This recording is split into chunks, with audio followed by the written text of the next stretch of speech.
So this is something people want me to watch for a few days. It's a LazyPeon video about Ashes of Creation. I don't know if we have a date for like the second alpha or the second beta, but we're gonna find out. It's been just over 2 years since I made that big overview video for Ashes of Creation. 2.6 million views, the hype train's still rolling. I watched that and one two too. 2 years worth of development updates later, I This is decided to make an most recent updated one. version of that video. So grab a cup of tea, sit back Okay. and relax whilst I explain to you why Ashes of Creation is still, by far, the most exciting upcoming MMORPG. This video has no sponsor and took a solid 40 hours of writing, recording and editing. So if you'd like to support my work and plan on playing Ashes when it releases, then click my referral link in the description below or use my code to create an account. I don't even have one, actually. Probably set one of those Ashes up. of Creation is the biggest upcoming Western MMORPG in terms of scope, hoping to provide fans Yeah, I of think that looks PvP, great. PvE and roleplay content an ever-changing virtual world in which the progression of each server is completely different and dependent on the actions of the player base. One thing you have to understand is like the main guy that like runs this game, his name's Steven. He like the main games like I hear him talking about a lot that he played was like Lineage and Arcade. Just like to contextualize some of the philosophy and insight that's going into this game. Ashes started development back in 2016 in Unreal Engine 4, however at the end of 2021 upgraded its engine to Unreal 5 This was to huge. make use of the latest advancements in gaming tech such Yeah, it as looks Nanite amazing. Lumen Look at and that. a more efficient development pipeline. In terms of funding, the game was successfully kickstarted in 2017, Yep. however the vast majority of the game's funding comes from creative director Stephen Sharif, There it a is. successful entrepreneur who, like most of us, has been a lifelong MMO fan that was unhappy with the current state of the MMO genre. I love that, man. Like he said, you know what? I'm fucking sick of this shit. I'm sick of these fucking these games being bad. I'm just gonna do my own game. I love it, man. I do. Ashes of Creation is fully funded to completion, and despite offering paid access to alpha and beta tests, is not reliant on these funds to finish development. This I remember that $15 sub, no box cost, and no pay to win. So that's the monetization option or monetization structure of Ashes of Creation. They're already selling cosmetics for the game, so cosmetic sales are important, but Steven has vocalized concerns that a lot of people have had about the the cosmetics in the shop being better than the ones in the game, and he has said that that's not what's going to happen in the game. So that's pretty much where it's at. game will have zero pay to win, a cosmetic only cash shop with no convenience Yeah. items, and a $15 per month subscription fee business model with no It would be really great. I don't know if this is possible. I have no idea, but it would be really great if you could play the game like on effectively a free trial. Like I think that's one of the biggest advantages that like nobody really talks about. I mean, I say that, but like that's like the meme with Final Fantasy is like, have you heard about the fucking the whatever the hell it is? The having a big free trial and being able to play the game without paying money into it and get invested into it initially is like super important. And the fact is, like in the market now, every game is free to play. Every game you can get into for free. And I think WoW is one of the exceptions, and I think that's one of the reasons why it's losing players is because a lot of people are just like, they don't want to put the money, they don't want to invest into the game. They want to just try it out and then decide if they want to invest, because that's what every other game is. So I think it's very important to have a free trial. box cost. MMOs can usually be put into 3 categories: sandbox, theme park, or sand park.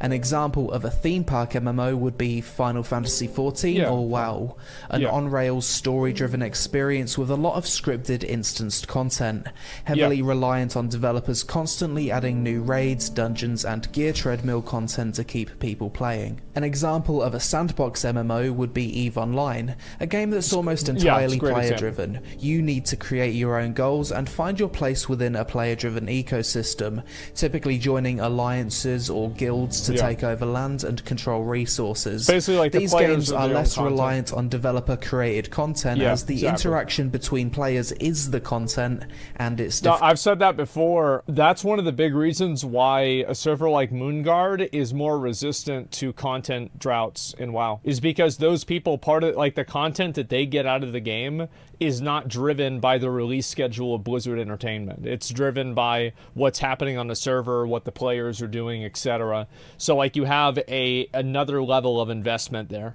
It can be. Yeah, of course. I mean, of course, nothing is for sure ever. Every time.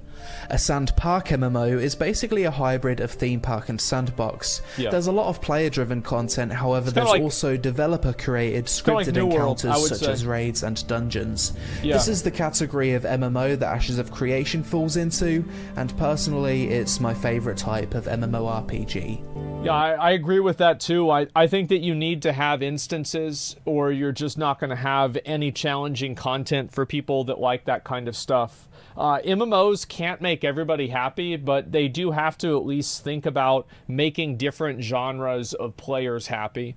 Like, you know, people that let's see, they like raids, or people that like PvP. You should try to make all of those general groups of players happy, because I think they exist in every MMO. It makes sense, yeah. So I think this is a smart way to handle it. But having like really strong, like great outdoor content, you know what else was kind of more of a sand park, if we want to use this word that TheLazyPeon is using, sand park MMORPG was Classic WoW.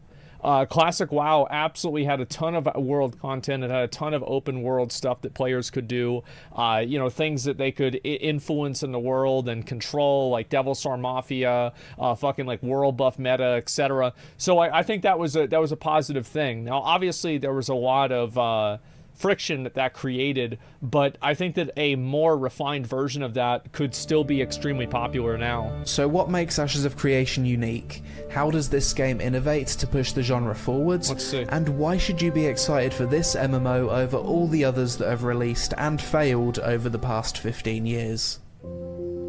The node system. This is controlling Ashes of Creation's areas. biggest innovation, in my opinion, is its node system. And it's this system that ensures that no two servers will ever be the same.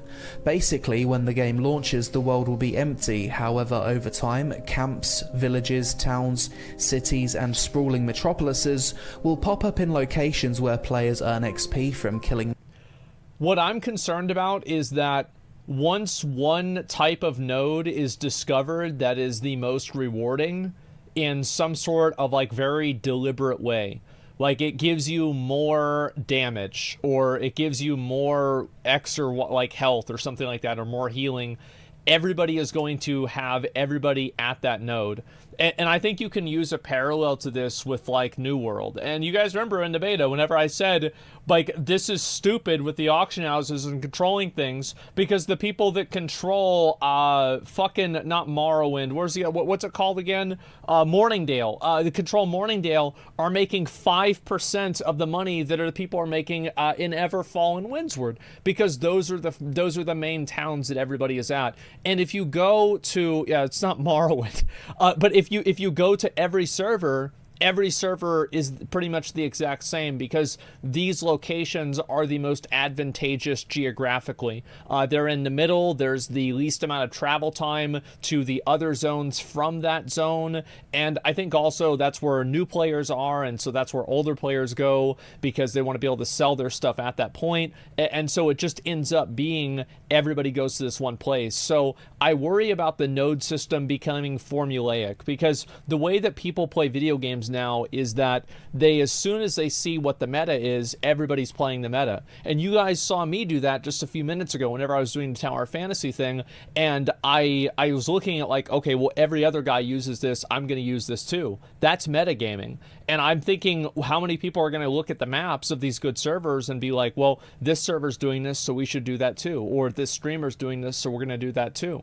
I think it's very common, and it's one of the biggest concerns that I have for the node system, but I do think that it has a lot of possibilities, and the idea behind it is really interesting and cool. And I think also the fact that metagaming could exist does not mean that they should not do the node system. It just means that they need to rebalance the nodes regularly to change up the meta, basically. And that's what every game effectively does. They buff and nerf weapons, they buff and nerf classes, they buff and nerf champions, and that way it keeps the game evolving, but you can't expect the player base to do that on their own. You have to give them a little bit of a boot. mobs, gathering or doing quests. There will be over 100 nodes scattered throughout the world at launch, and each node will have a different layout and appearance depending on the race that contributed the most XP to it, as well as the buildings the mayor decides to place. So it's like if we look at this map, like what are going to be the valuable nodes? I'm going to assume it's like in real life. Like, think about all of the most, like, the richest countries and, like, the richest states in, like, the old world.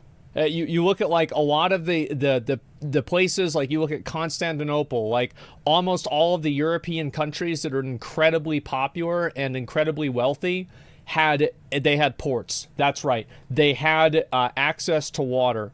And I think that's going to be a tremendous thing. So I'm thinking, like, things like this, maybe one like this here, like these here are going to be extremely valuable. How is it that you're going to make this node valuable? How are you going to make that node valuable? Maybe there's a dragon on it if you level it all the way up, so you have end-game players going over there.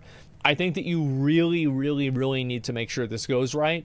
And I think that the way you do that, I mean, the unfortunate reality is you do it with trial and error.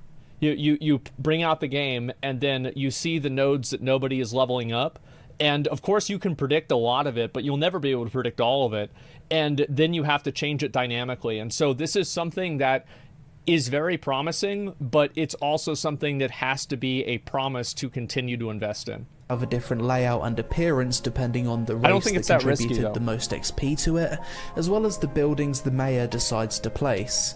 So if, for example, orc players contributed the most XP to a node, the node will then have an orcish aesthetic. The same is true for every other race in the game, and these racial aesthetic changes are applied to the node every time it's leveled up. See, like, that's another concern that I have, because, like, if you look at in Final Fantasy, for example, Hrothgar are extremely unpopular, even if you only look at the male Hrothgar. If you take a poll of like 100 Final Fantasy characters, I would assume less than 10 are Hrothgar. I think at the same way, if you look at in WoW, there are probably, I don't know, like, let me think. I think WoW probably has a better breakdown of races. But I think also if you add races later on, or if some people think that certain races don't look that good, etc., you're not going to have as many of them. I think that's the truth even with classes. So it's important to make sure all the races are appealing equally. Yeah, Worgen, there's not that many Worgen, but they got added later on in the game, and so that's why I didn't want to compare them. So a town could start with an elven aesthetic, but if dwarves contributed the most XP to progress it to the city stage, it would then change to a dwarven theme. So what happens when every node in the game is leveled to max? The thing is, like, that's cool, though. Like, again, like, these are all concerns that I have, but I think that they're cool regardless. Well, that can't happen. Building up one node to a city, for example, will lock out adjacent nodes from reaching the same level, which in turn also locks or unlocks various quests, dungeons, or bosses. Players will have to initiate node sieges to de-level a node if they wish to progress adjacent nodes. Nodes come in 4 different node types: militaristic, scientific, divine, or economic, each of which have their own special perks, adding further variety into this system. Like I said, the node system is designed so that no 2 servers will be the same. If you take a break from the game for a few months, you could come back and the location of all major cities is completely different. Different taxes, buildings, different mayors voted to be in charge of the node, and different node racial aesthetics. I think that they need to make it to where the taxes can't go too high. Because if you make it to where the taxes can just go super high, you're going to have like a group of people that have a lot of resources and a lot of power, and they're just going to rule over everybody else. And this is exactly what happened in New World, because in New World, the reigning like best guild was getting all of the money, right? And so now they're getting all the money so they can buy all the best gear, and they can buy all the best resources and consumables for the wars to defend the the location that allows them to make all the money. You see, so it's like it's a fucking snowball effect. It's a vicious circle, and I think that's problematic for sure, and that could happen. I'm worried about that. Yeah, sounds familiar. Well, the thing is, like every avenue in life, like almost every single way that people exist together that can be judged in any way, shape, or form numerically. Like, you can judge like one person versus the other person. It provides and creates massive disparities between people. Like, that's how it is. It doesn't matter if it's sports, like exercise, like making money, being successful, hooking up with girls. Like, it's like one guy is hooking up with 20 girls and one guy can't get a single one. Right? You see how this happens? And this is just something that manifests in humanity because people are just fundamentally unequal. They're just not. It's not like everybody spawns with 40 talent points. Some people get 50, some people get 5. So the fact is that it's very important to make sure that you don't allow a small group or even a large group of players to actively ruin the experience of other people. And this is kind of what happened in New World because of the tax system. And it also had a self-perpetuating cycle and system to it, so it made it worse.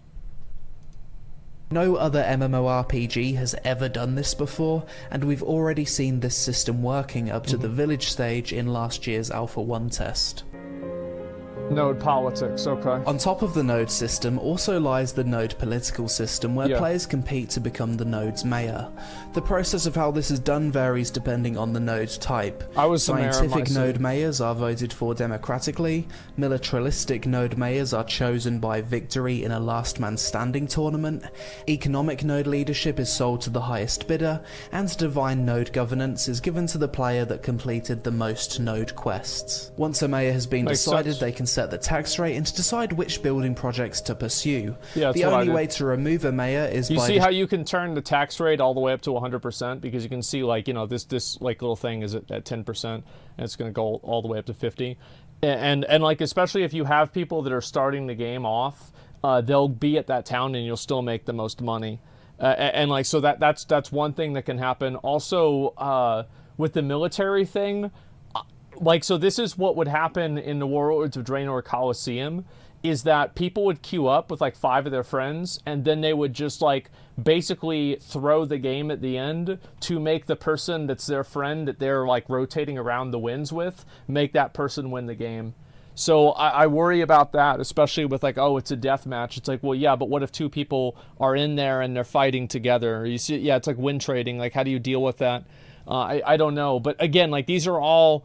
And like, the thing is, like, this stuff will happen. The reason why I'm thinking about all this is because I would be the one doing it. Like, I would be doing this if I wasn't a streamer. Destroying the node via the node siege mechanic. Bad mayors will exist, yes, they will cause drama, and this is all by design, as any virtual world has good guys and bad guys. Some nodes will naturally die out, and some drama is good, but if the drama is so... If there's like really no way of like pushing back against a large group of people playing the game, because like you just don't have enough people that are, you know, like organized or coordinated enough to form an opposition, it can become oppressive and people can get bored and not want to play anymore. Level due to an inactive mayor. Has to be Others will need to be taken out by force. Some mayors might tax their citizens so hard that everyone leaves and there's no money for upkeep. This is all intended with the design principle of actions having consequences. Yep. The final thing worth mentioning about nodes is the citizenship and player housing systems tied to it. Once a node reaches village stage or higher, player housing then becomes available. There's 3 types of player housing. Real space in-node housing, real space freeholds, which are basically plots of land within the node's zone of influence, and instanced node apartments. Players who have invested into any of these types of player housing can then register to become citizens of the node, which brings with it various benefits listed on screen. You can only become a citizen of one node at a time per account, so this is an important decision designed to make players want to invest in and defend their node. Nodes are not owned by guilds, and the more people that register for citizenship at a single node, the more expensive it becomes for future citizens to join. Oh wow. You will lose citizenship if your node is destroyed in a node siege. In addition, you will also lose your player housing and a portion of the resources stored in your node's warehouse. So there's actually like a tremendous amount of loss in the game. You need a certain amount of loss in the game in order for you to just not have effectively like just like market saturation of resources. Because like a lot of these games are going to have more resources being used than, more resources being generated than being used. And that's a bad thing. So it's really in your best interests to defend and invest in the node that you're a citizen of. Inflation, yeah, it's effectively item inflation. Another completely unique thing Ashes of Creation is bringing to the MMO genre that has never been done before is its season technology. Yeah, look at this. This is badass. This was recently shown off and working in a dev live stream, but basically every 1 or 2 weeks, certain biomes will change seasons from spring, summer, autumn, or winter.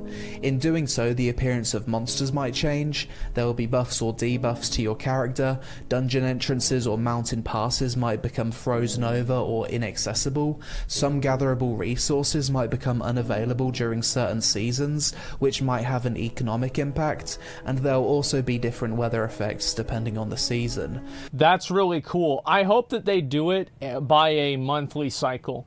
Like, you have the 4 seasons, I feel like cycle through them 3 times a year.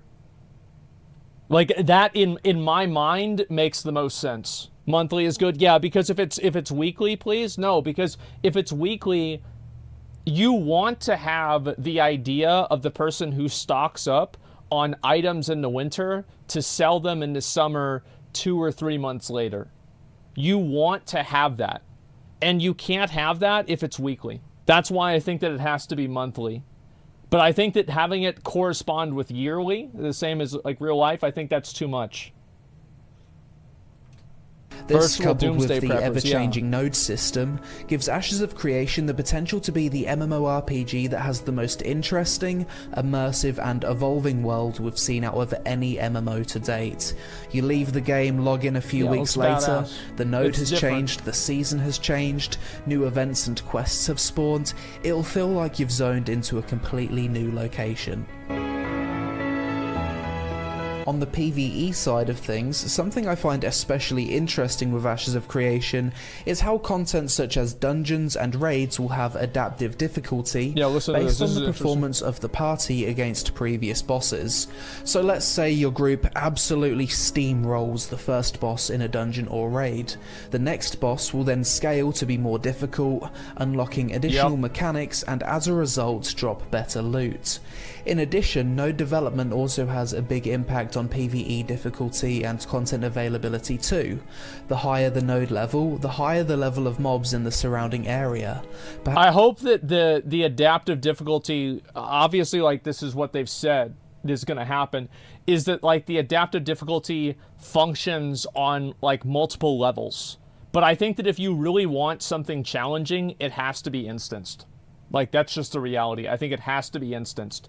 Because if you don't have that, you're going to have just all kinds of fucking griefing, like, bullshit. It's like the amount of like scaling mechanisms you have for difficulty are very limited because you can't use success of the mechanics as a metric because you can have people that can ruin that. So it's you have to have it be instanced. Like, I cannot see a universe where it's not instanced. Perhaps there's a dungeon with I'm like, that is to make it super hard. I'm not saying this is a bad idea in the open world, but I think if you really want to create challenging, like the pinnacle challenging PvE content, has to exist in an instance. 5 bosses inside, however the 4th and 5th boss rooms only become accessible once the node has developed to city or metropolis stage. Additional mechanics and higher loot potential could also be locked behind the leveling of nodes. Obviously this will take a lot of balancing, but I like the direction they're going in when it comes to PvE difficulty. If they get it right, dungeons and raids could become infinitely difficult based on performance, which could also open up the potential for... I like the idea of being able to beat something. I hope that it's not completely infinite. Competitive PvE leaderboards, if there was some kind of performance rating added on top of this system. Although Ashes of Creation won't be the first MMO to introduce a caravan system, shout out to Silk Road Online, it's certainly not a common thing we've seen in any of the other top MMOs in recent years. I think the last MMO to have something like this was Arcade. Storage in Ashes of Creation is not global. Warehouses where you store your items will be local to each Like, that's creation. cool. I think that's fucking badass. MMO to have Like, you go something and you attack a big-ass fucking, a big fucking caravan. like this was Arcade. And you bust the shit Storage in open, Ashes of and it bursts open with all that person's shit. It's like a loot box, but it's a loot box of somebody else's loot. That's amazing. I love it. Creation is not global. Give me the loot. Warehouses where you store your items will be local to each node, and gatherable resources for crafting will be more or less plentiful based on biome or region. I'm not sure how that's going to go based on how it went with New World. I don't know. I am not... Like, that worries me, but I think that everything we should... Like, I haven't played the game, right? So, like, we have to play the game and see what it's really like. Like, I played the alpha, but, like, that was just, like, very limited. This means that players will be able to take advantage of localized economies by transporting goods from one region to another. Like, they could always do something... Sorry, I just keep pausing. I just have so many opinions about this. They could always do something like what Valheim does, where, like, Valheim... You can move a lot of resources through portals, but you can't move ore through portals. So you have to think about moving valuable resources like together, and like also you can't move like the motor eggs, for example. But everything else you can move through portals, because I feel like having to move everything on its own would be very frustrating. So I think that maybe that could be confined to only certain types of expensive or valuable items. And I think that would not hurt the caravan meta at all, because why would somebody want to attack a caravan that's just got a bunch of grass in it, right? So of course they're going to attack the ones that are very valuable. But we'll see what happens. They should look at Valheim based for that. on supply and demand. This is done through the caravan system. Let's say you're a citizen of a node located in the desert biome. People need a lot of wood for crafting, but it's hard to come by in the desert. You travel to the forest, spend a few hours collecting or buying wood from other players, then you want to transport it back to the desert to sell on for profit or use yourself. You can go to the storage at the forest node and spawn a personal... Like, I would say, like, visually... or use your... Like, visually, this looks very appealing to me. I like the way this looks. This looks good. Yourself. You can go to the storage at the forest node and spawn a personal caravan to then transport those goods. In doing so, the area around the caravan will become a moving open world PvP zone, in which players can choose to either attack or defend the caravan. There's incentives for either side. This is a risk versus reward system in which you could potentially lose your stuff if your caravan is successfully raided. The whole existence of the caravan system also opens up the possibility for players to become mercenaries and sell protection services to players wanting to transport their goods for coin, which is also pretty cool. I think also, like, just giving players the ability to do stuff like that and then seeing what players do with it. Because, like, what would I do? So, like, clearly you can move your character around with whatever you need in your inventory. So there will be a lot of people who will just not use a caravan and just run themselves. So caravans will probably be used with, like, very, very large items. Like, let's say you craft, let's say the helm of a battering ram, and, like, you can't keep that in your inventory, so you have to move that with a caravan, and it can only be moved with a caravan. I think that makes it very interesting. But whenever you're talking about, like, smaller items, and like, obviously, like, yeah, like, so for example, you would move the helm of the battering ram around, and, like, that would clearly, there would be a vested interest in the people that helped form that in order to move that thing around. But I do think that a lot of people will probably just move it with, you know, personal caravans will be very uncommon. And I don't think that's a bad thing. Monster coin events are a multiplayer horde defense activity that can take place at nodes. These events must be triggered by something significant happening in the surrounding area, such as node advancement, the death of a world boss, or constructing a certain building in the node. During a monster coin event, players must choose to either attack or defend.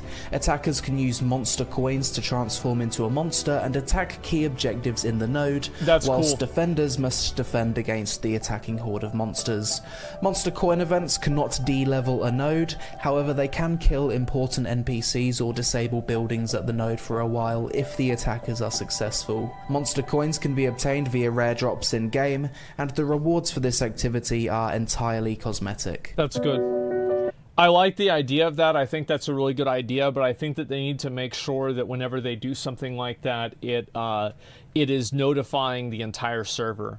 It's like you don't want to have like a big cool event like that happen, nobody knows about it. So like for example, let's say there's like a lunar eclipse and everybody can look up in the sky, they're like, oh my god, it's a lunar eclipse. Now we've got, like, that means there's going to be a vampire attack, or there's going to be a werewolf attack or something like that.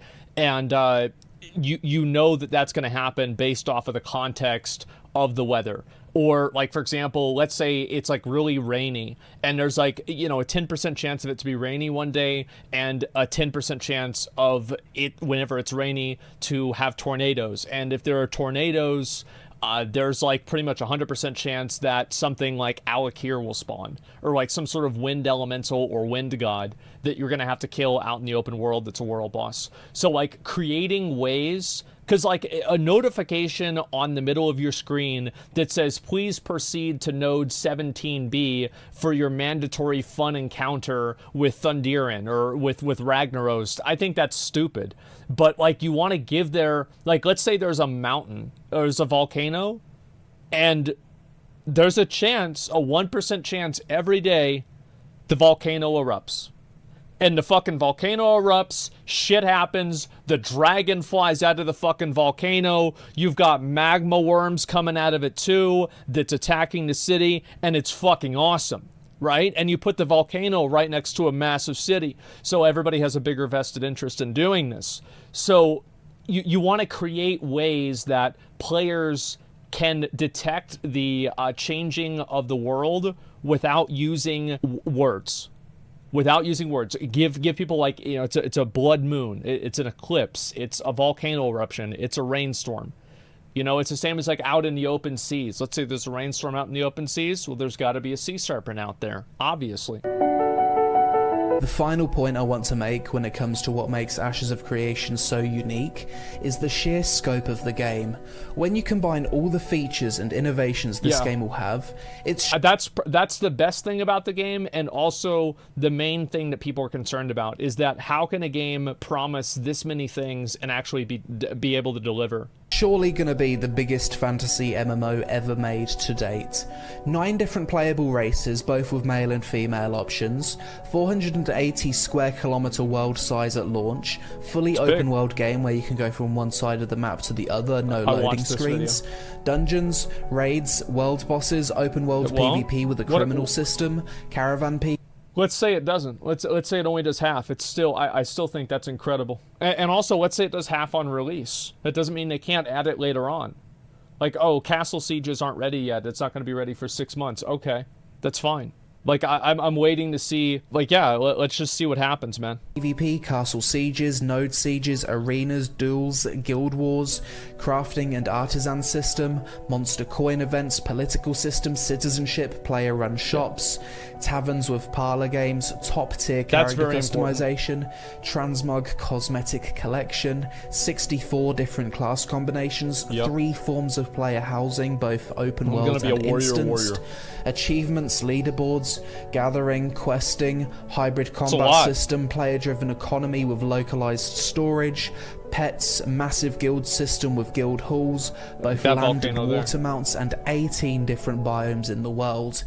Every week or two the season changes, which makes zones feel completely different, and if all of that wasn't enough, something I often forget is that... I also think that they should have few servers, but have them be absolutely massive. In my mind, I think a game like this actually could be interesting if there was a handful of different servers, as long as one of them didn't die and everybody didn't play on the same server. But I worry because like so much of this game is built around other people. So if you have a server that's not very populated, I think that the people that are playing on that server will have a tangibly worse experience. So like making sure that it's future-proofed for that, and also vice versa, future-proofed for overpopulation as well, because that's what happened with WoW, is that WoW, like the future-proofing that WoW has is layering. What is this game going to have? Is it going to need something? I think that honestly what they should do to future-proof is they should have things in their back pocket that they can do that will split up the player base.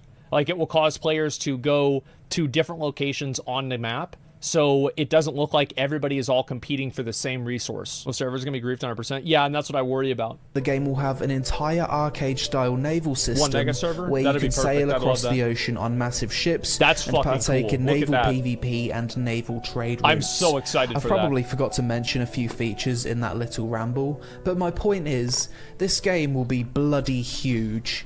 So huge that I can totally understand why people have been skeptical about the project since the inception. Even the But at director, this point, Steven, we said have that. seen most of these things that I've mentioned at some point in development live streams in recent years, so it's definitely all stuff that's being worked on. The only content we haven't seen much of at this point is the naval aspect of the game, although recently we've been shown some 3D models for the ships, as well as a giant sea monster boss, That's so badass. hopefully we'll see more of that soon. At this point you're probably saying, wow, Peon, all of that sounds great, but I don't want to wait until 2030 to play this thing. Too bad. Hasn't the game been in development for years already?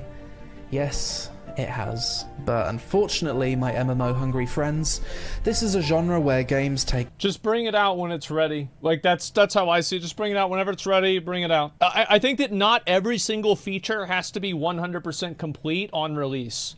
Like, you can have things that you hold back because they're just not completely done yet, and you know that's the nature of a live service game, is that the game is never in a finished state. But I do think that after New World, they need to make sure that the game is at least released and all of the features in-game are complete. Like, no incomplete features, no bad systems, and you know, you can hold back and not have certain systems, sure, but make sure that everything that is in the game is not garbage. A long ass time to make. ESO, Lost Ark and Arcade, for example, all took over 7 years of development until launch. Final Fantasy XIV was in development for 9 years before A Realm Reborn released. Yeah. Right now, Ashes of Creation is about 5.5 years into development. I would say that we should expect to see a beta of Ashes of Creation that we can play regularly within a year and a half. I think that's kind of fair, given what's happened. I think a year and a half, probably, yeah, 2024. I would be surprised if the game didn't release in 2024 or 2025. And with it being a particularly ambitious project, I still think we've got a while to wait.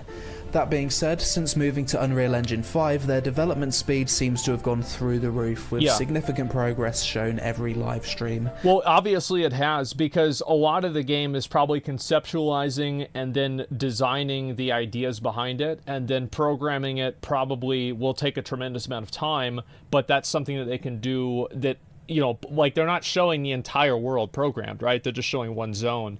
So I think it makes sense that they're progressing it faster. Also, obviously, with people like LazyPeon, myself, Narc, you know, Rich is talking, you know, like McConnell, right? Everybody that's like in the MMO space, Shroud, Summit, like all of these guys talking about the game do give it a tremendous amount of promotion, and some of those people that see the game through our streams contribute to it and support it, and so I think that does increase the speed of it too. Josh Stripehaze, yeah, of course.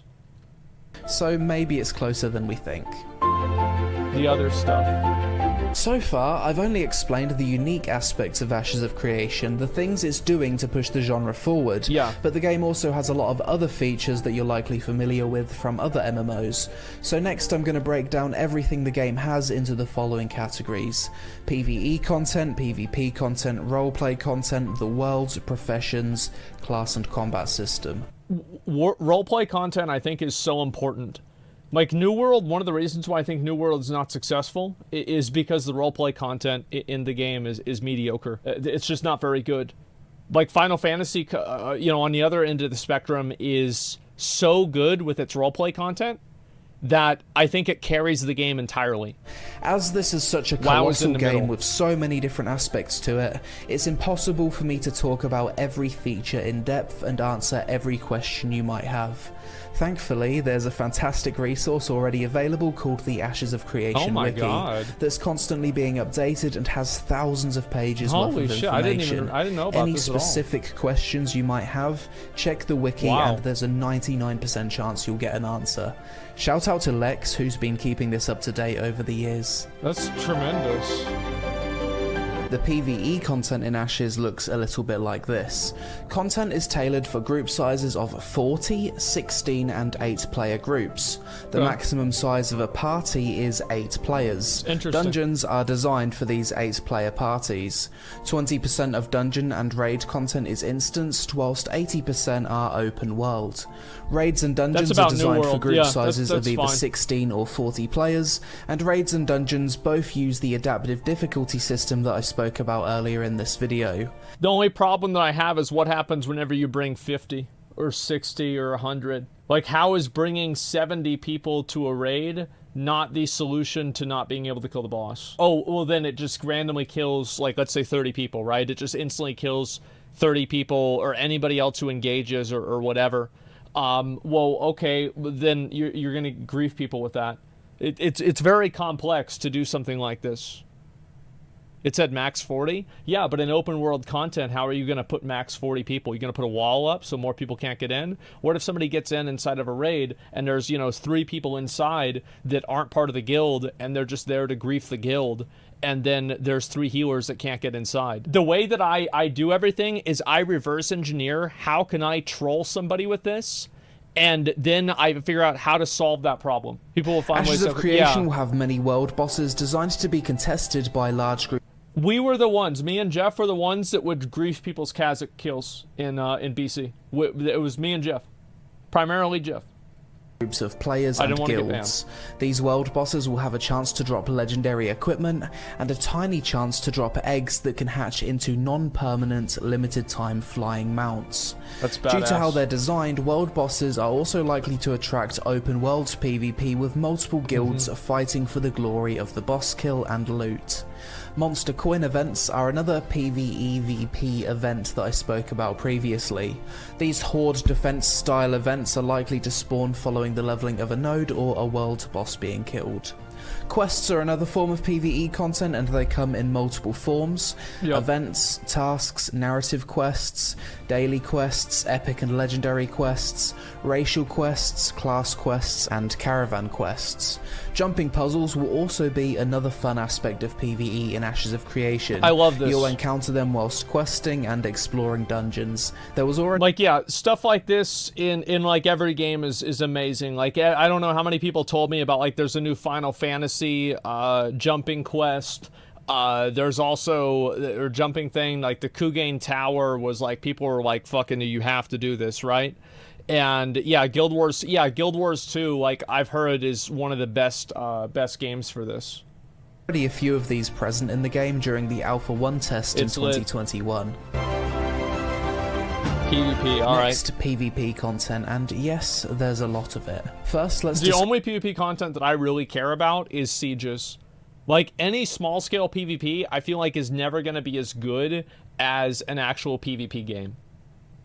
It's interesting, it's dynamic, it's cool, but I primarily care about PvP games for that kind of stuff. Discuss the open world PvP flagging system, otherwise referred to as the corruption system.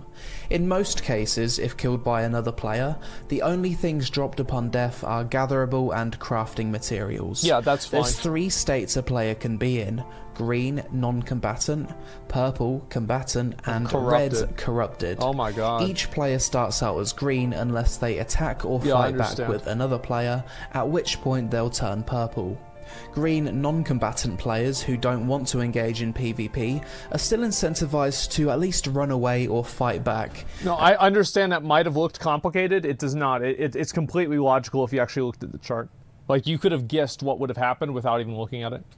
As being killed as a green player will result in dropping gatherable and crafting mats at twice the rate of if they'd have died whilst purple, aka fighting back.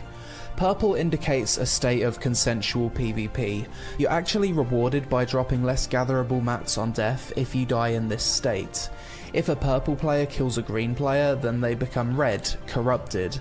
Corrupted players are criminals and will face increasing penalties the more green players they kill, such as dampening and even dropping their gear upon death. If you're a green, pure PvE player, you'd have to make someone pretty mad whilst gathering for them to want to turn red on you. If you haven't got any droppable crafting or gathering mats, there's absolutely no benefit for someone to flag and kill you. So don't worry about people standing outside of nodes just spawn killing PvE players. Most of the time it won't be worth it. If that is something you're worried about though, a bounty hunter system will also exist where bounty hunters can hunt down corrupted players for rewards. The bounty hunter! Node sieges and castle sieges. I think that stuff is pretty interesting. I'm curious to see how it's going to go. I can see it going really well, and I can see it going really not well. These are two different things. A node siege is where players band together to destroy a node, resetting its level to allow adjacent nodes to progress to higher stages. The higher the level of the node, the more work is required to fulfill the prerequisites to declare the siege. Any player can declare a node siege, and once declared, a countdown begins, giving players anywhere between 2 to 5 days notice, depending on the level of the node, to prepare for the impending battle. Players cannot transport goods from their warehouse during this time, and many services in the node will also be disabled until the outcome of the siege is decided. So you Castle lock people sieges in there. are massive large... That's smart, because like if you don't lock them in there, then they'll just move all their stuff away and it won't matter as much to them the outcome of the siege. Scale 250 versus 250 player it has battles to for be guilds like that occur once per month. There will be a total of 5 castles in the world. Castle sieges will have multiple objectives for both attackers and defenders, and might also include raid bosses that attackers can slay for certain buffs. These battles will include siege weapons such as catapults, trebuchets, cannons, and ballistas, and there will be a great deal of prestige and rewards for guilds this that was manage really to own cool, one of the man. 5 castles in the world. Look at that. Guilds can declare war on each other via the guild war system. Once a war has been declared, players in those guilds can kill each other without penalties. Guild wars will have victory and surrender conditions, with guild war objectives spawning during the server's prime time. When it comes to battlegrounds, Ashes of Creation will not have traditional MMORPGs where you can queue and are teleported to an instance. However, I think that's probably okay. It just depends on what happens as time goes on. You know, like if there's a demand for something like Warsong Gulch or some equivalent of that, then I think why not? the game will have a gladiator-style last man standing arena where players can battle to become the mayor of militaristic nodes. Caravan PvP is something I spoke about earlier and will be a big catalyst for PvP in the open world, and the game will have instanced arenas for 1v1, 3v3 and 5v5 player group sizes, as well as the ability for players to duel each other for fun. Role players rejoice because Ashes of Creation certainly hasn't forgotten about you. In fact, quite the opposite. This could be one of the most RP-friendly MMOs ever made. It's going to be hard to beat Final Fantasy, especially with the, you know, cat girls. I mean, like, I don't know about this. First off, the game will have 9 different playable races, like anime no gender cat or girls. race-locked classes, each of which have their own architectural influence on the nodes they contribute the most XP to. You've got the Kalar and Valoon humans, the Dunir and Nikua dwarves, the Renkai and Vek orcs, Empyrean and Pyre elves, and the recently revealed Tulnar. Earlier this year, Intrepid revealed to us their top-tier character customization suite, which, although I think the character customizer is S tier. I absolutely think so. I really, really like it a lot. The time wasn't completely finished, was already up there as being one of the most in-depth in the MMO genre, right up there with Black Desert's character creator. But what's a good character creator without a good fashion and transmog system, right? Yeah. In this game you'll be able to collect appearances of weapons, armor and accessories and apply it to what you've currently got equipped, similar to WoW's transmog system or Guild Wars 2's wardrobe system. You will also be able to dye your gear. Additionally, those monthly cosmetic packs you've probably heard people complaining about in the past will be one-piece outfits, similar to how it works in Guild Wars 2. You won't be able to mix and match armor components from these full costumes, meaning the most... That's probably a good thing, because that means that people will feel like they don't have to get them if they don't like the entire set. Like, that's definitely a good thing. Because that way, like, for example, like, if let's say there's one really, really cool chest piece, but you don't like the helmet, well, then you don't have to get it, right? You don't feel like, oh, I need to get this to finish this set that I have in my mind. Yeah, it's smart. Yeah, that actually makes me, like, that's a really smart thing I never really even thought of until right now, and the fact that they already considered that is very reassuring.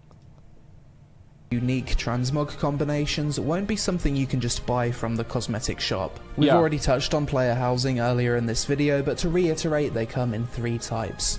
Instance departments within nodes that anyone can gain access to for citizenship, real space in-node housing that level up with the node, and real space freeholds, which are set-size plots of land located within a node's area of influence. Yeah, that's cool. You'll be able to decorate your player housing with furniture, craft and process materials at your freehold, and obviously throw kinky ERP parties in your house with other players, which, let's be honest, is 90% of the reason why people RP in MMOs. Right, situated inside nodes or freeholds, taverns are buildings that act as a social hub for players to relax, roleplay, buy consumables, play music. I think, like, having a tavern, you know, like in WoW, how, like, you're in a city, and in the city you gain rested experience. I think it'd be really cool if you gained rested experience and you would gain like 25% faster rested experience inside of the tavern of the city. That way it would get more people to be going in there naturally.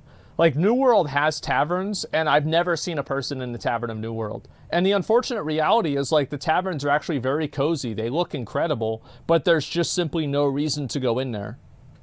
Gain rested XP by renting a room, or partake in parlor games together. That's a good idea. It's also possible that proximity voice chat will be enabled inside of taverns, although this will require some testing. When it comes to emotes, Ashes of Creation will have all the standard animations you'd expect in an MMORPG, as well as consensual multiplayer emotes such as dancing and hugging. Additionally, you'll be able to interact with the environment by leaning on walls, sitting down, vaulting over fences, mantling, and crouching. As previously mentioned, Ashes of Creation will have a political system where players can compete to become the mayor of the node in numerous ways. That's cool. From this, good mayors and bad mayors will emerge, which in itself is another aspect of roleplay.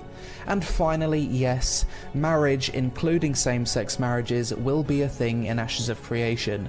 Marriage will... I don't see why not. I mean, the thing is, like, that's good to me. Like, I'm down about that. Oh, Lord. I mean, yeah, why the fuck not? Is like, let's say humans are like, you know, like, what? How do you know elves aren't like normally gay? You know, because like, wouldn't it make sense that like there wouldn't be a lot of like, because like if you can't reproduce with the person of the same sex, right? Wouldn't it make sense that a lot more of them, there wouldn't be as many of them that could do that? You see what I'm saying? That's a fair point. Yeah, it actually logically it makes sense. Like you could make like more of the of like a race that would be like non-reproducing. Why not? Yeah, sure, why not? It's a fantasy game. That's stupid? No, it's not. It makes sense. They're immortal. If you had them reproducing constantly, they would fucking, there'd be overpopulation. See, you gotta think. Allow player housing permissions to be shared, and a quest might appear related to a marriage ceremony. This system isn't 100% fleshed out as of making this video, but it will be in the game in one form or another. Yeah, that's the world. I bet. Next, let's discuss the world of Ashes of Creation, starting with server size, which Intrepid are aiming to support 8,000 to 10,000 concurrent players online at one time, 5 times the number of players that New World's servers can currently handle. Wait, I wasn't paying attention. Aiming to support 8,000 to 10,000 concurrent players online at one time. 2,000 is the max in New World. I think that might actually still be too little. I don't know yet. 5 times the number of players that New World's servers can currently handle. When it comes to server locations, the most recent info I could find is that they plan on having servers for the following regions: North America, Europe, Asia Pacific, and Australia. Okay. However, other server regions such as 20K, South America 1,000,000K. are under consideration. Stephen, if you're watching this video, please heavily consider adding Southeast Asia servers. So many people here love MMOs, but we have to get wrecked by 150 to 200 ping connecting to Australia. Yeah. I'm sure the same could be said for South America connecting to NA too. You're making the most highly anticipated MMO globally, and after all these years of development and anticipation, it'd be a big shame if large regions of people couldn't enjoy it to its fullest due to ping and server regions. Yeah, it's As definitely previously mentioned, the world in Ashes will be 480 kilometers squared at launch, which includes land and water, with an additional 100 kilometers squared for the Underrealm. The world will be ever changing thanks to the node system and seasons, but I've already gone in depth on those systems at the start of this video, so best not to repeat myself further. When it comes to fast travel and flying mounts, the world of Ashes is designed so that distance and scale matters. Fast travel will be limited to the superpower of a scientific node at Metropolis level. Yeah, it's like a wizard allowing node or players some to shit. teleport to smaller nodes within the Metropolis zone of influence, and a family summon with a long cast time that can be used on up to 8 family members. Flying mounts will be I think allowing groups to summon around in the world is probably a better thing than not. But, like, I think it's, again, something that this could be something that ends up being a barrier to playing with other people that just ends up being annoying. So I don't think that they should hold on to that if it ends up being something that's unpleasant or it causes people more friction. extremely rare. Yeah, you don't want to have like limited what in happened with duration, New World happen. with them being obtained via legendary drop eggs from world bosses, or obtainable to mayors of Metropolis nodes, as well as guild leaders owning one of the 5 castles in-game. Out of 10,000 players per server, there's likely to only be between 10 and 15 players who have access to flying mounts at a time. This game isn't designed around flying. If you ever get to experience it, then it's a great achievement or you've been extremely lucky.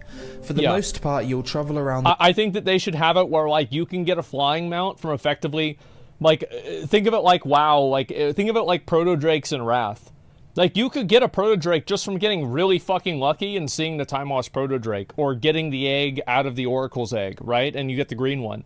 Or you could get the Black Proto Drake from doing Immortal or something like that. And I think also there's no reason that like you have to have either or. You should be able to have like maybe some mounts, like let's say like there are animals, I think sugar gliders are one of them, that like they can fly temporarily, or like a chicken, for example. Like if you had a chicken mount that can fly a little bit but not a lot. So I don't think that there should just be two distinctions. There should be mounts that can sometimes fly a little bit but not all the time, like a griffin or a dragon. The world via ground mounts, water mounts, or ships if you wish to traverse the Great Ocean. As I previously mentioned, Ashes will have a fully explorable ocean similar to Arcade. There will be coastal nodes, harbours, naval caravans, treasure hunting, underwater dungeons, naval quests, naval PvP, and multiple different ship sizes ranging from small, medium, and large. Similar to Arcade, I want to have a giant fucking dreadnought ship. Like this massive fucking, like it's basically a castle on the sea, and there's like cannons that are out of it, like a fucking fight against a kraken out in the open world.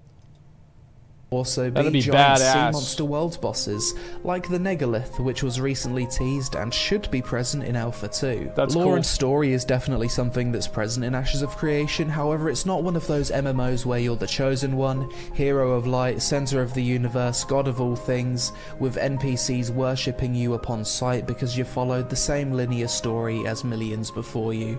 Storytelling will be more... I think that either one of those are good. Like, I used to think that it was only good if you were an adventurer, but I think that like Final Fantasy and also Lost Ark to a lesser extent like taught me that like you can actually have a game where your character is the main character in the game that's an MMO, and you just have to have a certain level of suspension of disbelief whenever you're playing with other people. However, I don't think that one is inherently better than the other. It just depends on how they're designed. Based on learning about past events in the lore, self-contained short story quests, and the overarching story of the world's development. This game actually has a ton of lore, with a lot of stuff being kept secret for launch, but you can read more about that stuff on the wiki, as this video is starting to get pretty long as it is. I hope they approach the lore in the game similar to kind of how Dark Souls and Elden Ring and Bloodborne approaches lore, where like the lore is there and it's very deep, but you don't really have to deal with it unless you want to. It's kind of like how in WoW, like most people play WoW, like they don't know like a lot of the lore at all. And I think like earning and like learning the lore on your own, I think makes it more compelling and interesting, because it's something that like effectively like it's your discovery. The artisan class and profession system in Ashes looks something like this. You've got 3 artisan classes: gathering, processing, or crafting. Makes sense. Each of which contain various professions. Gathering professions include farming, fishing, herbalism, lumberjacking, mining, and taming. Processing professions include... I think you should be able to cut down any tree in the game. You should be able to cut it down. It doesn't matter how big it is or what kind of tree it is. You should be able to cut it down one way or another. Every single tree. Husbandry and smelting. And crafting professions include alchemy, armor smithing, even the big ones, caravan building, carpentry, cooking, jewel crafting, scribes, shipbuilding, siege weapons, and weaponsmithing. A character may only master up to a maximum of 2 professions within one artisan class. So let's say you choose to be a gatherer. You could max out mining and lumberjacking, but you could not max out mining and alchemy. If you're a crafter, you could choose to max out cooking and jewel crafting, but you could not max out cooking and smelting. To get around this limitation, you may use alts or join guilds and work together to fulfill your crafting needs. The most unique profession in Ashes of Creation has to be animal husbandry, in which you can breed different animals together to create weird and wonderful hybrid mounts, like this wonderful half-griffin, half-butterfly raccoon monstrosity. Bro, somebody just went crazy with that. Finally, let's discuss what for many people is the most important thing about Ashes of Creation: the combat and class system. Ashes of Creation will have a hybrid combat system similar to Guild Wars 2. Combat for me is the most important thing, part of the game. If combat's good, the game's good, and I'll play it. If combat's bad, the game's bad, and I probably won't play it that much. It's that simple. Combat and gameplay. Previous videos, I couldn't really show you what this combat would look like, but recently they've made substantial progress and shown off some basic melee weapon attacks, and boy, does it look a hell of a lot better than the combat the game had in past tests. As this system is in the middle of a full redesign, and we haven't even had the chance to see a lot of the redesigned abilities yet. Looks better, yeah, and like again, I think that really... And this is what Steven said in the time that this got announced and it was shown, is what you really should judge this off of is like the last alpha versus this. And this is 5x better than the last one. Like it's like it's way, way better. I don't think this is a finished product, but I think that it is tremendously better. It is insane progress. I'm not going to talk too in-depth on it, but basically when it's done, expect Guild Wars 2 combat, but better. Some abilities need to be targeted, whilst others are AoE telegraph and frontal cone attacks. That's smart. You'll be able to dodge, blink, and iframe depending on your class. A lot of effort is going into audio-visual feedback, and as you can see by the damage numbers, they're going with something that looks very vanilla WoW, which I personally love. Vanilla WoW has the best numbers of any game. I think Lost Ark is equivalent. Keep an eye out for more updates on this system over the next few months, but so far the new design direction is looking very good. He said that you can change it. When it comes to classes, Ashes of Creation is using a similar system to Arcade, but instead of a possible 220 classes, there's 64 different possible class combos in Ashes. Yeah. The way this works is you've got 8 primary classes: Bard, Cleric, Fighter, Mage, Ranger, Rogue, Summoner, and and tank. You can then choose a secondary class out of the same 8 options to determine your overall class. If your primary class is fighter and your second class is also fighter, you'd be a weapon master, for example. So like I'll probably be like a dreadnought or a weapon master. McConnell's probably going to be a high sword, maybe a paladin, but probably not. And like you guys can see how this works. I think this is really cool. And like you have combos here like necromancer, warlock, scion, apostle, siren. Like this kind of stuff is really cool. Primary, summoner secondary would be warlock. Summoner primary, mage secondary would be spellmancer. You get the idea. When it comes to leveling, the level cap at launch will be level 50. That's fine. And it's intended to take roughly 45 days of playing 4 to 6 hours per day to reach max level.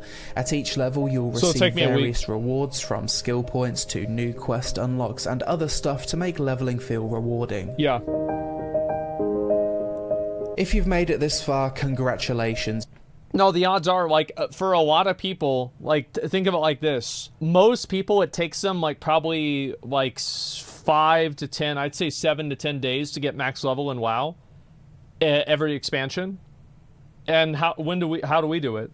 Well, we get it on the first day. We're gonna probably get max level first reset, maybe second reset. Now, like, obviously, like, what is leveling gonna be? It's gonna probably be me, and McConnell, maybe Miz, like Rich, like sitting in Discord leveling, right? And like probably bring in some of like our friends from like games, and like we just play together and level up. So like I'm not trying, like I don't want to go and like force level as fast as humanly possible.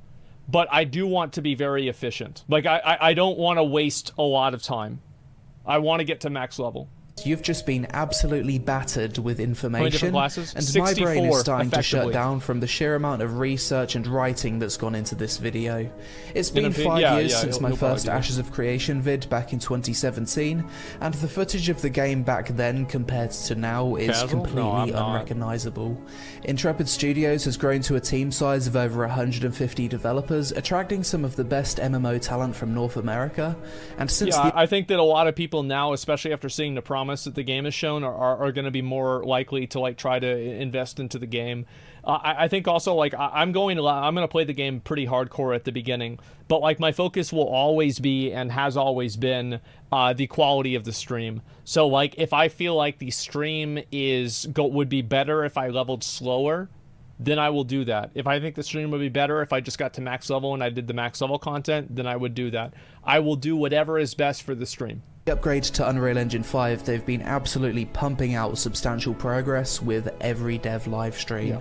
Some might say that I shouldn't hype this game so much, and it's still just a pipe dream. But honestly, I think it's clearly not a pipe dream. I mean, they're developing the game. They have been developing the game. They give monthly updates. The monthly updates show tremendous progress. Everything about the game looks promising and good. Does it mean it's going to be good? No, but everything about the game so far looks promising and good. Nothing wrong with getting excited for a new MMO, especially in a genre that's been so full of disappointment for so many years. The excitement, anticipation, and speculation of a new MMO is almost as fun as playing it at this point, but hey, it's more maybe fun. You could say I'm high on copium. What the hell is this? No, my god. Sir, there's a massive spike in the copium levels. What do we do? Yes, I felt it. No way. Initiate Operation Hopium. But that's it for this video, guys. This one took a ton of work to make. That's so really help good. Me out by leaving a Holy comment, shit, we gotta watch that some of like his button videos for the algorithm gods. And if you plan on playing Ashes anyway, signing up for the game using my referral code. Let me know your thoughts on Ashes of Creation in the comments below. And have you changed your mind on the project in recent years as more stuff has been shown? Thanks for watching, and I'll see you in the next one. Asmongold, Kira TV, Summit, Addicted, Quinn89, Clown, Josh Strife Hayes, Immune. Yeah, true. I mean, look, I'm excited. I am. I'm very excited about the game. Like, true. And I think this video is great. I mean, like, huge shout out to LazyPeon. Like, he put this together. He's done, like, he was, I think, the one who introduced me to Ashes of Creation as a game. And so, huge shout out to him. I think his content's fucking great. I watch a lot of his videos, so make sure to give him a sub, give him a like, and give him some support. We're going to continue watching them, too. They're fucking amazing. I'm really excited about Ashes of Creation in general. I hope that it's great. I don't know if it will be, but I hope that it's fucking great.